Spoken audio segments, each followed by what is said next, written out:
O Ideias em Tese está de volta e o programa dessa semana destaca a pesquisa realizada por Cláudia Wayne Cruz no programa de pós-graduação em Ciências Sociais da Unicinos.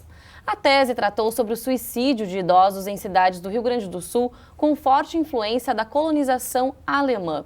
Bom, Cláudia, no bloco anterior você já explicou um pouco da metodologia utilizada, que você decidiu fazer 2 abordagens na tua pesquisa. A partir dessa decisão, então, qual foi o primeiro passo do teu trabalho? Bom, eu tinha já acesso às 15 autópsias psicossociais, que foram as coletadas no Rio Grande do Sul, na cidade de Candelária, Venâncio Aires e São Lourenço.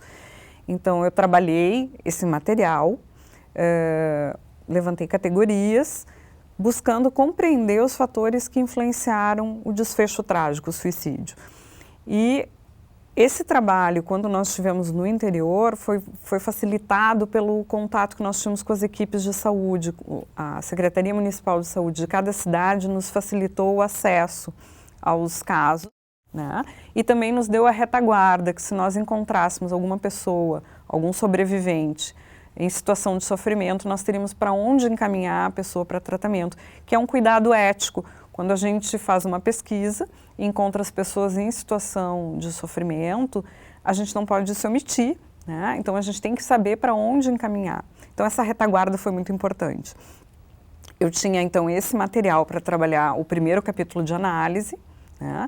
E depois eu voltei a campo para fazer uma entrevista mais voltada, ainda que eu já tivesse alguns dados, eu queria aprofundar as questões como que o suicídio refletia nos sobreviventes. Então eu volto para fazer as entrevistas, certo. Também com essa retaguarda da Secretaria Municipal de Saúde de cada cidade. Como é que essas 3 cidades elas foram escolhidas então, Cláudia? Porque elas tinham altos índices de suicídio, né? Então a pesquisa nacional mapeou no Rio Grande do Sul.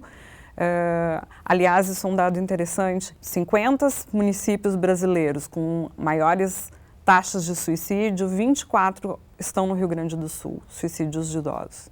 Certo, e você então, a partir do momento que tinha essa abordagem, tinha esses dados em relação a essas cidades, você entrou em contato com as secretarias desses municípios? Nós éramos um grupo de pesquisa, né? Então na primeira parte da coleta, que foi a pesquisa nacional, fizemos contato com a Secretaria Municipal, tivemos a autorização da Secretaria e os profissionais de saúde localizavam as famílias que tinham os casos, falavam da pesquisa. Se a pessoa manifestava interesse, durante a entrevista, a primeira questão, nós falávamos da pesquisa, explicávamos e a pessoa dava anuência através de um termo de consentimento livre e esclarecido. E as pessoas recebiam bem isso, Cláudia? Como muito é que bem, foi? muito bem.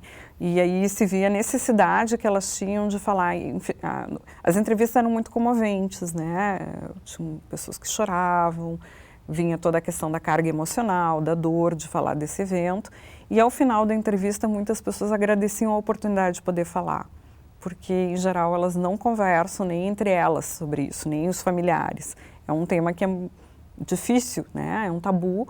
Então, era uma oportunidade da pessoa poder falar e ressignificar esse processo. Bom, você tinha um perfil, então, de idosos, né, que cometeram suicídio, né, agricultores aqui do interior do estado, e geralmente o perfil dessas pessoas, enfim, já era muito próximo a partir dessas características, mas a situação que as levavam a cometer o suicídio também era a mesma? O que você conseguiu ver a partir disso, São Cláudia? vários fatores, né? Sempre quando a gente fala no suicídio, não podemos pensar numa única causa. São vários fatores que estão interagindo e se sobrepondo.